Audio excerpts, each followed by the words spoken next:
La combinación perfecta son las preguntas del New York Times. ¿Qué va a pasar en el futuro con muchos temas de nuestra vida? Ayer fue tema del día. ¿Qué va a pasar con el futuro en el sexo?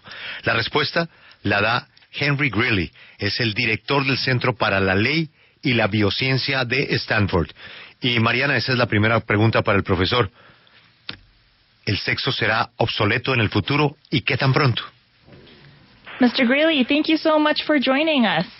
We'd like to ask you, first of all, is sex going to become obsolete?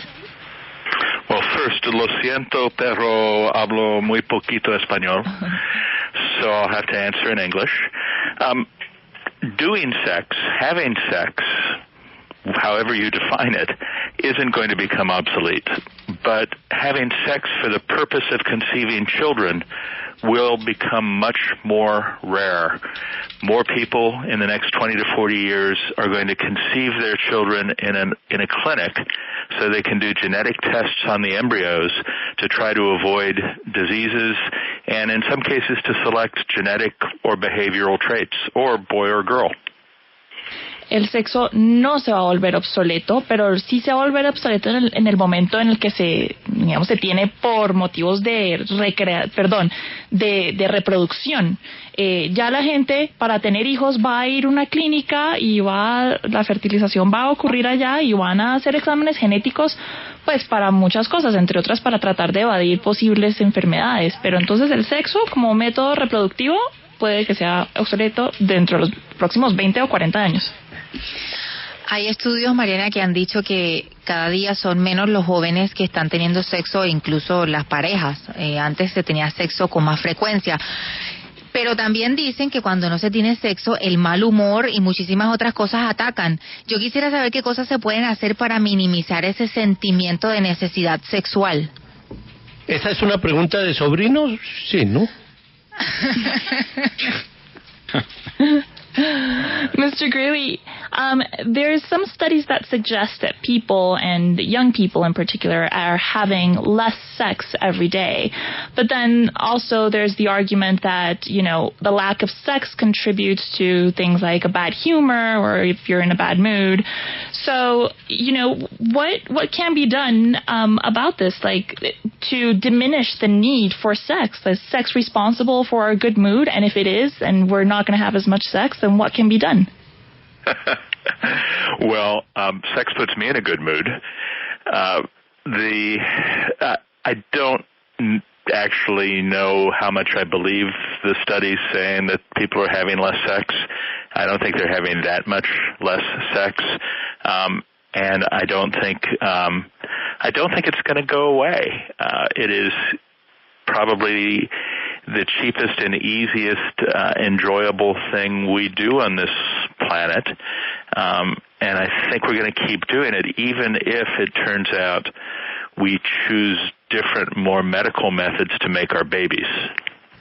Bueno, el doctor nos dice que el sexo es la manera más barata y una de las maneras más una de las maneras más recreativas, una de las mejores maneras para pasar rico, entonces que el sexo no se va a desaparecer y que él en verdad no le cree mucho a estos estudios de que los jóvenes y la gente cada día tienen menos sexo. Bueno, lo que pasa es que sí, para reproducirse, pues las cosas van a cambiar, pero el sexo seguirá presente en nuestras vidas como método de recreación y de pasar rico. Mariana, él mencionó en la primera pregunta, en la primera respuesta, que el exceso con finalidad reproductiva cada vez va a ser más obsoleto y que de alguna manera se van a empezar a generar o a procrear nuevos seres con estudios tecnológicos y con ciencia. Yo quisiera saber cuál es su opinión sobre la modificación entonces de ese azar para traer un bebé al mundo. ¿De qué manera estamos influenciando la genética y la raza humana? Mr. Greeley, so as we were talking at the beginning, people are going to start having babies in clinics with various tests and possibly some genetical modification if available. What is your opinion about that need for us to have babies that, have those genes that we want? So there are two different possibilities. One is embryo selection, where two people make embryos and then pick the ones they like the best based on their genes. that's what my new book, The End of Sex, is about. I think that is going to happen and be quite common in the next 20 to 40 years. The second is actually changing the genes, changing the DNA of the embryos or the babies. I think that's riskier and is going to be farther off. In either event, the driving use, the main reason people will want to do this, is to avoid that 1 to 2% risk of having children who have a serious, terrible genetic disease. And I am in favor of people wanting to have healthy children. I think we all want to have healthy children, and something that can help us do that is a good thing. We get into questions when people go beyond diseases to try to select genes for other kinds of traits. Bueno, hay dos posibilidades de hacer, digamos, esta selección genética. Una es que digamos, una pareja concibe varios embrios y de acuerdo a su composición genética escoge el mejor, o sea, el que tiene más posibilidades de no enfermarse, etcétera, etcétera. La otra posibilidad es ya escoger la composición genética de un embrio o un hijo, y que eso es más difícil y tiene un poco más de riesgo. Digamos, el doctor no tiene ningún problema en escoger digamos, tener hijos saludables. Él está a favor de eso, pero pues digamos que hay una cosa es escoger un hijo saludable y otra cosa es escoger un hijo con unos genes, digamos, que lo hagan ver mejor o que no tengan un impacto en su salud. Ahí es cuando las preguntas ya de, digamos, ética pueden empezar a surgir. Mariana, pregúntale lo siguiente: ¿el ser humano puede vivir sin sexo, sin la masturbación, por ejemplo? The question we would like to ask, if eventually, we can conceive babies through other ways that are not sex, then can human beings eventually live without sex?